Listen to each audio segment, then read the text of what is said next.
Good morning and welcome back to the Broadcast Retirement Network.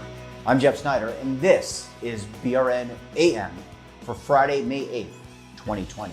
And our top stories today, the Oracle of Omaha speaks and green spending can boost a recovery. Well, joining me now to discuss this and a lot more, Devin Banerjee. He's a senior financial services editor for LinkedIn, and he's also the editor of the This Week in Finance newsletter, which you can find on the LinkedIn platform. Devin, good morning and welcome back to the program.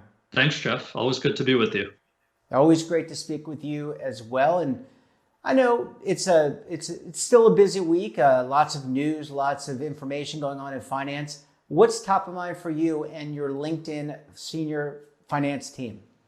Absolutely, Jeff. So the first item we're going to talk about today is results from Warren Buffett's conglomerate, Berkshire Hathaway, the big insurance and industrial and consumer conglomerate, reported first quarter results this past weekend. So I'm going to go through some of those results and also some great takeaways from Buffett's virtual shareholder meeting this time around.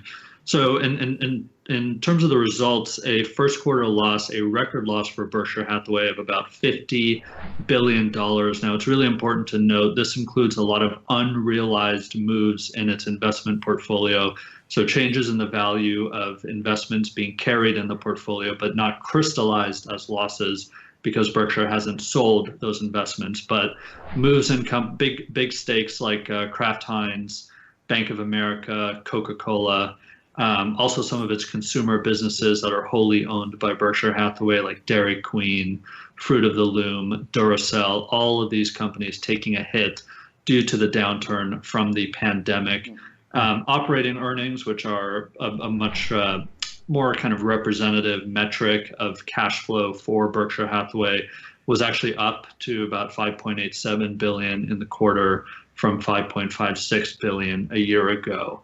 So, as I said, virtual shareholder meeting this year, which actually paused the annual kind of ritual, what's called the Woodstock for capitalists in Omaha, Nebraska, of tens of thousands of Berkshire investors gathering there every year to hear from Buffett and his partners, Charlie Munger and others.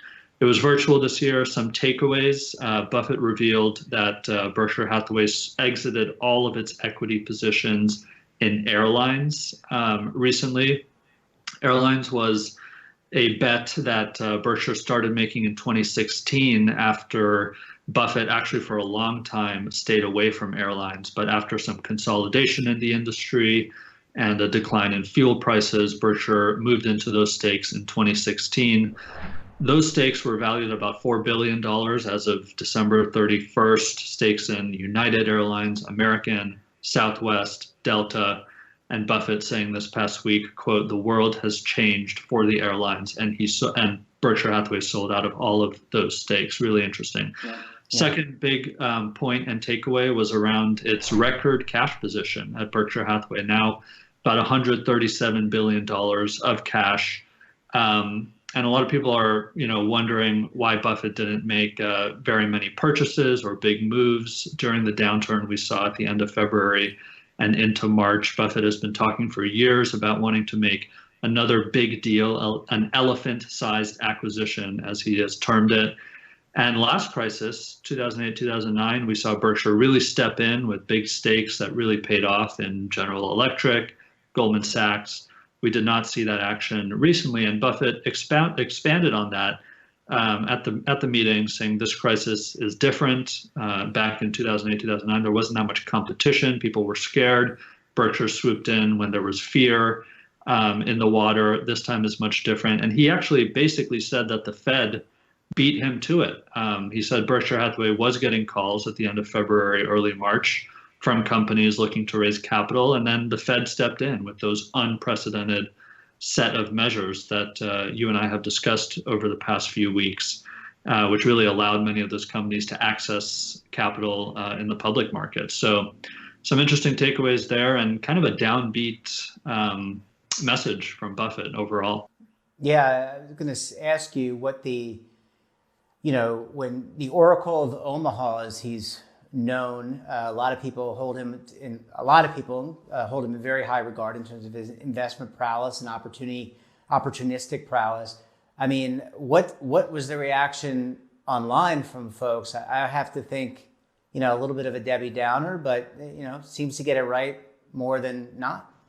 Yeah, I mean, what's interesting, a lot of the conversation we saw on the platform on LinkedIn was around how you could sense that Buffett was trying to bring his traditional cheery optimism, his folksy optimism, to the shareholder meeting, but it really had an undercurrent of pessimism to it. So, he repeated lines like, "You can always bet on America," which is one of his longstanding messages. But then he said in this meeting, but you have to be careful regarding how you bet on America. So all these kind of conditions to his usual optimism. He said, markets will improve over the long term, but for Buffett, the long term is not the normal person's long term. He's thinking years, even decades into the future, at least for his company, Berkshire, because he may not be around for decades longer. And so a lot of investors are reading that message as, yes, things will improve in the long term, but Warren, you're talking about years and decades later. And a lot of people are saying, look, Buffett often is speaking with his wallet. When he sees opportunities, he steps in, makes purchases. And this time he did not do that. He even said they don't see anything attractive to do right now. He kept repeating that he wants Berkshire Hathaway to be a Fort Knox, to have a really robust cash position and balance sheet, basically to prepare and protect the company if things worsen from here. So a lot of people were reading into that. Buffett even said $137 billion, his cash pile, is not all that huge when you think about worst case possibilities. I mean, just let that sink in. $137 billion is huge. So what are these worst case possibilities that he and his team are thinking about? So it was basically a lot of caution, which we all know actually Warren Buffett is very cautious. He looks for certainty when he makes investments. He wants to hold things forever. So basically the takeaway is that there's a lot of uncertainty right now with him and his team, which is entirely understandable. But it's a bit shocking to hear these things coming from him, the Oracle, as you said. Yeah. Just out of curiosity, Devin, and I'm not sure that if you or other members of the team were able to attend as members of the press, but just wondering, we just had the NFL draft, the virtual draft, just wondering and I seem to understand that a lot of big organizations are having virtual proxy votes and virtual shareholder meetings. Any sense on how that was done, what it looked like? Was it as successful as the NFL draft, as an example? I mean, I think so. I did tune into the stream. It was publicly streamed this past Saturday. And, I think it went fine. Reporters and shareholders were able to still ask him questions.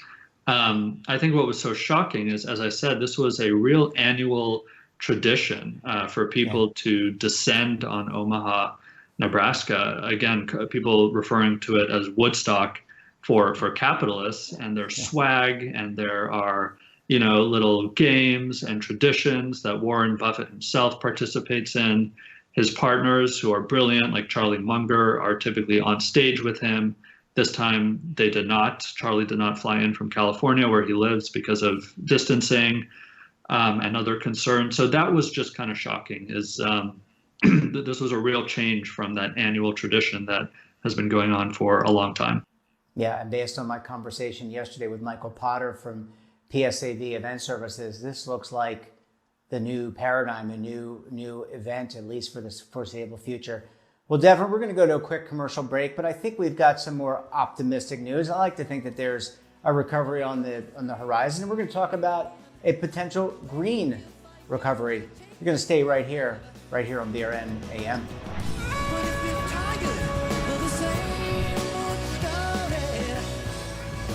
Imagine a new television network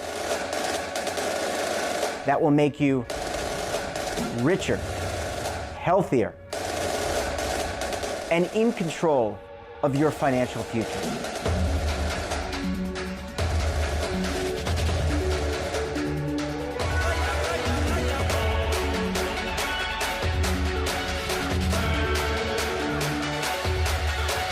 This network is for the policewoman in Nashville, Tennessee, the baker in Dubuque, Iowa, the teacher in Lexington, Kentucky. We want to make the idea of savings and retirement culturally relevant. But what do you see as a defining issue of the midterms? Especially for the smaller businesses. I mean, they are the lifeblood of the American economy.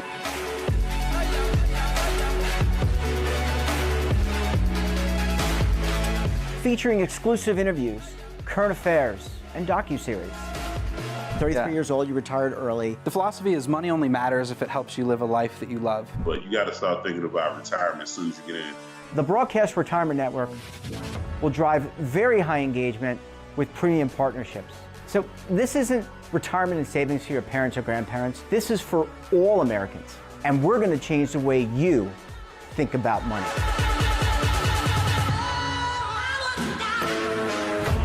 Welcome to the next frontier of retirement and savings. This is BRN, the Broadcast Retirement Network. The windows on our homes, they protect us and the ones we love, but they do much more.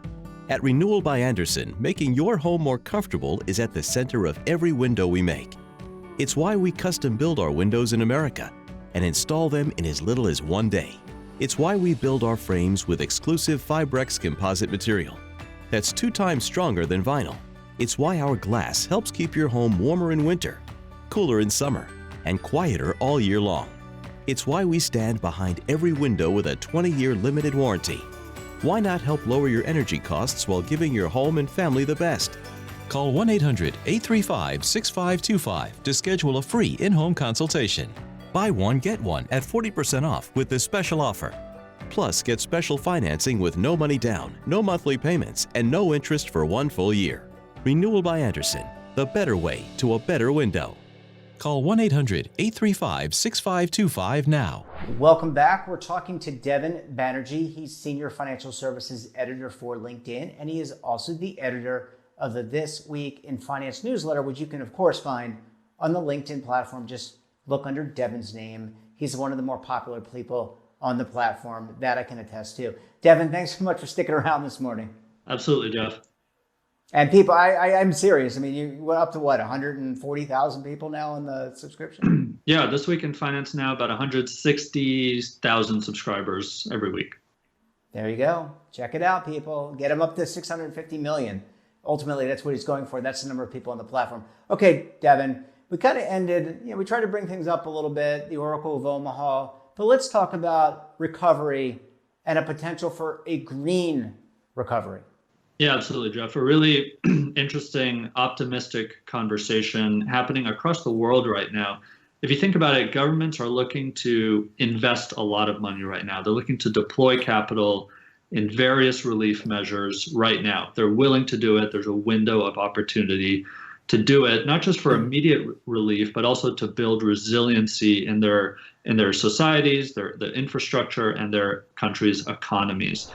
And what a lot of people are calling for across the board, CEOs, policymakers, NGOs, other business leaders, is for this recovery to be a green recovery.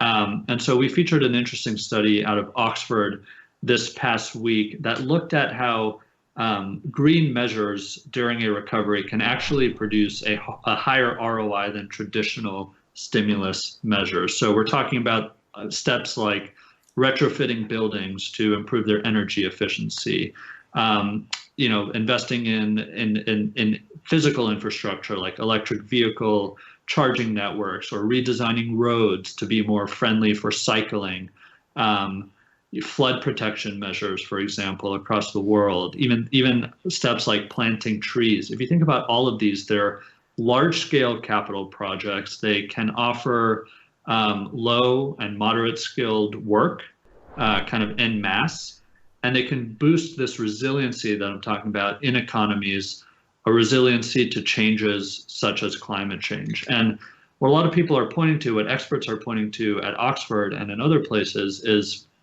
these projects today during this recovery are shovel ready, if you will. They're already, in many cases, they're already underway. If you think about countries have already begun,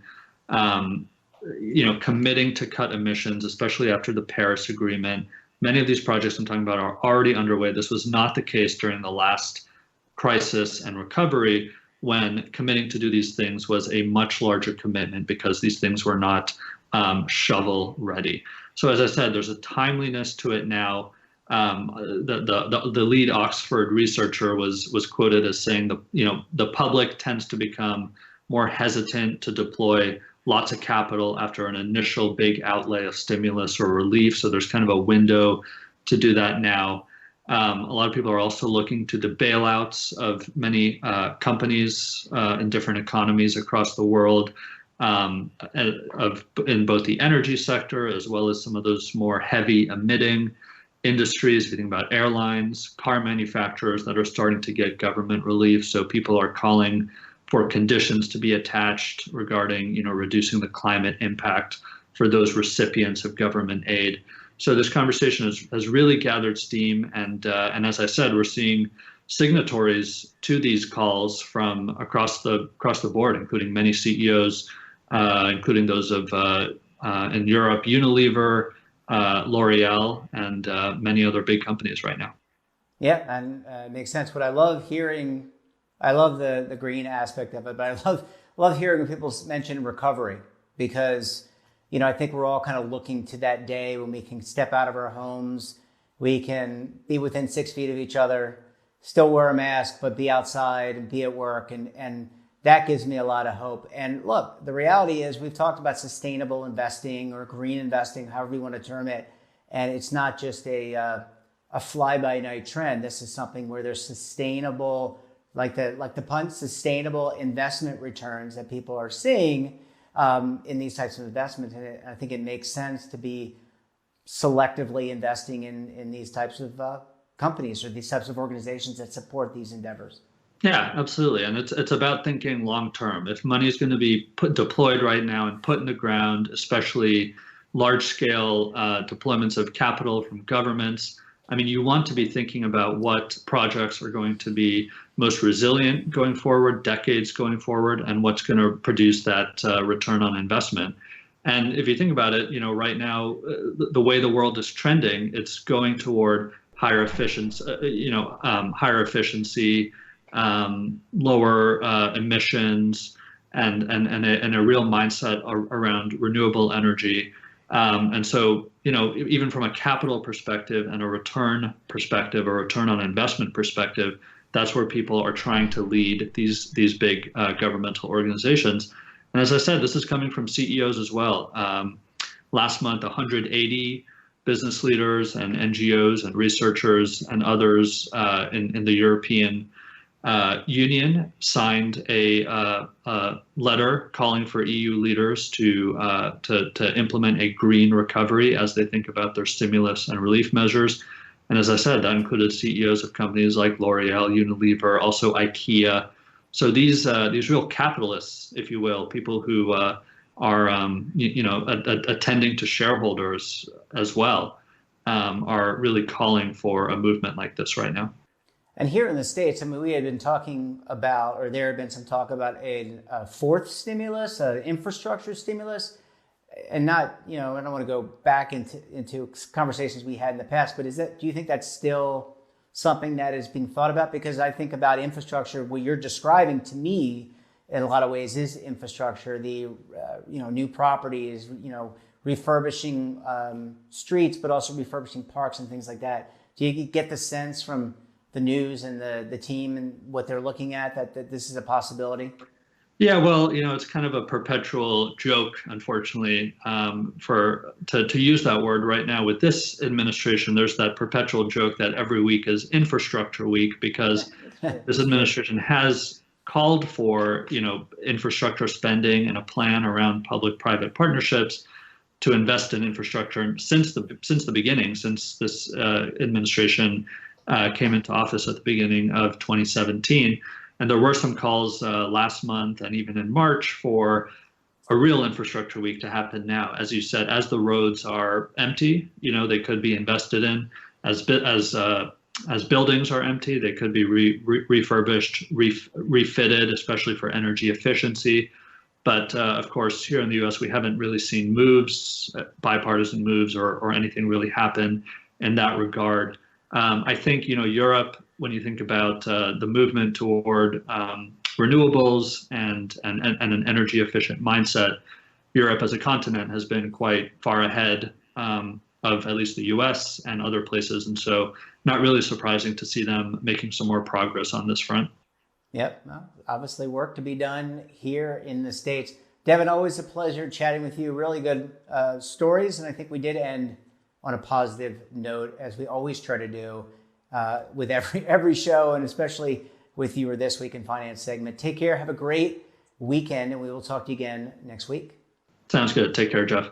And that wraps up this episode of BRN AM. But as you know, we're not done for the week, because tomorrow we have our retrospective show, BRN Weekly, and I'm joined by a very special guest, Jack Vanderhay of the Employee Benefits Research Institute. You're not going to want to miss that episode, and we'll also take a look back at all the top news for the week. So until tomorrow, I'm Jeff Snyder. Stay safe, keep on saving, and don't forget, roll with the changes.